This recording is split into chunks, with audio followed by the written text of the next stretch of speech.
outlaw biker. En man framställd som egensinnig och kriminell och med en hård mentalitet. Tillsammans med likasinnade ingick han i ett brödraskap, en sluten grupp utan insyn för utomstående. Det var så de laglösa MC-gängen föddes.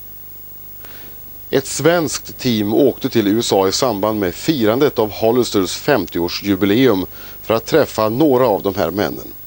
Allt ifrån Hells Angels-legenden Sonny Barger, som FBI betraktar som en av de farligaste männen i USA, till omvända outlaw bikers, medlemmar i Soldiers for Jesus.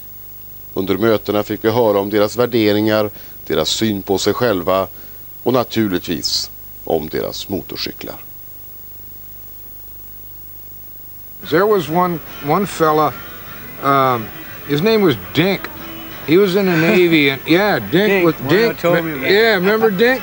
Dink had his legs blowed off. Yeah. And they, you know, back right after World War II in the 40s, you know, prosthetics wasn't a heavy-duty science, and they fitted old Dink with a pair of artificial legs, you know, and he put his boots on it, and then Wino and John Cameron drilled a hole all the way through the boots on both sides so that Dink could stay on the bike. He hooked them over the pegs, you know. And they were at a party one night, and when Dink went to bed, he just took his Levi's and his false legs off and set them there next to the couch wherever he was going to sleep, you know. And one of the guys, I think it was Johnny Rocho, but I ain't for sure, woke up in the middle of the night and says, "Oh my God, somebody cut Dink in half," you know. That's, you know, I mean, that's just a fun story, and that's the way this club was from the get-go. It was just a bunch of good brothers hanging out together, tighter than a nun's pussy, and just having a good time, you know.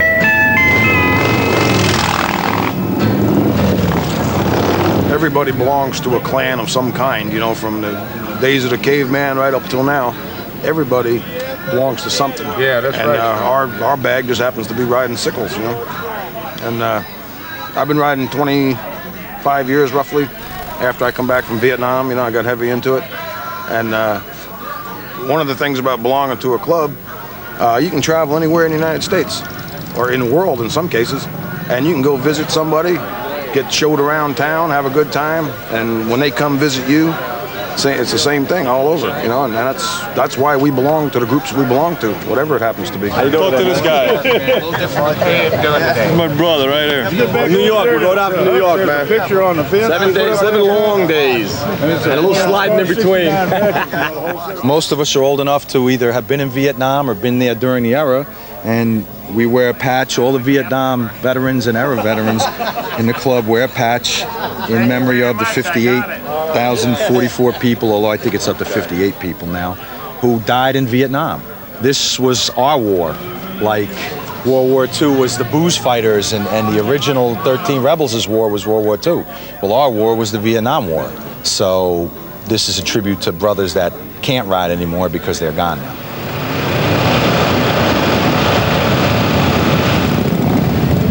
Certainly, you know, you have to have a Harley Davidson, American-made motorcycle.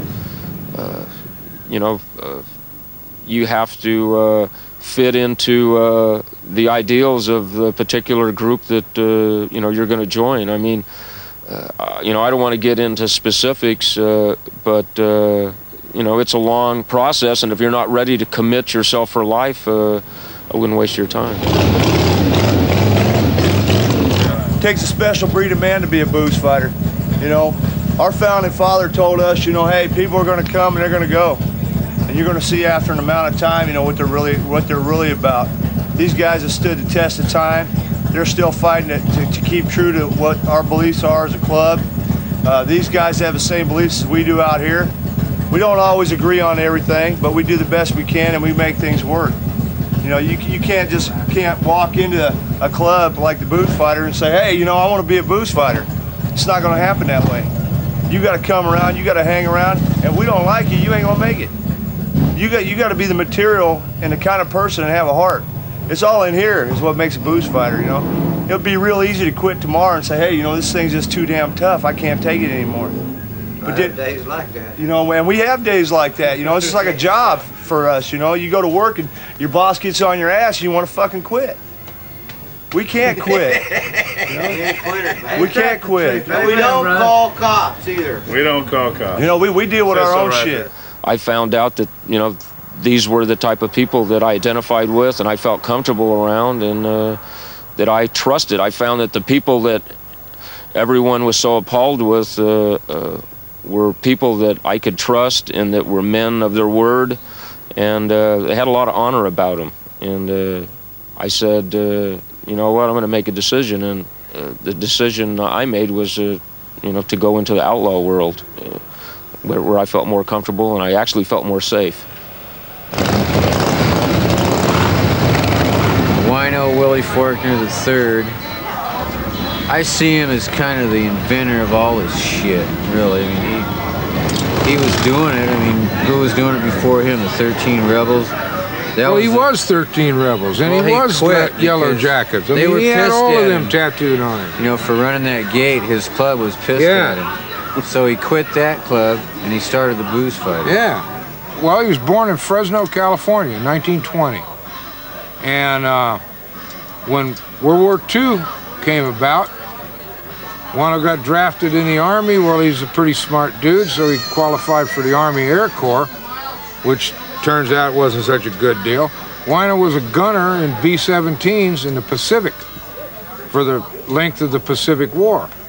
And came back off of that with a couple Purple Hearts and pieces of his self shot away and whatnot, and developed the philosophy that I already know how to die. Gotta figure out how to live here real quick. But he had done motorcycles before the war, and when they had these gypsy tours and the AMA races and this and that. And one of the most famous of motorcycle races is the annual 200-mile classic on the slippery, shifting sands of Florida's Daytona Beach, where the cyclist who doesn't cruise along at 90 miles an hour is considered somewhat of a sissy. Willie and J.D. Cameron and them, they all belonged to the 13 Rebels before the war. And of course, after the war, the guys came back, and the 13 Rebels had gotten a little older, and jobs and responsibilities and this and that, and they were a regular AMA club. And of course, the guys coming back from the war now were a little wilder. So I think they wanted like a taste of something a little wilder, and I'm sure you know the story of Wino Willie coming back and having a race where he was drunk and racing around and crashing through the gate, and the 13 Rebels said, well, you know, that's embarrassing to us. You were drunk, you know, there were regular races there. We want it to be a regular race, and you embarrassed us. So, of course, Willie didn't like it, and he said, well, if you're going to be that way and you're going to be, you know, I'm leaving, you know, and then he left, and then he started the Booze Fighters. Got a little bit pissed off about the way the AMA was running things and created the Booze Fighters. The Booze Fighters came from the two things that the AMA hates worse: booze and fighting. I'll just hook them two names up and give them the gas, you know. That was Wino, man. Give them the fucking gas. In fact, what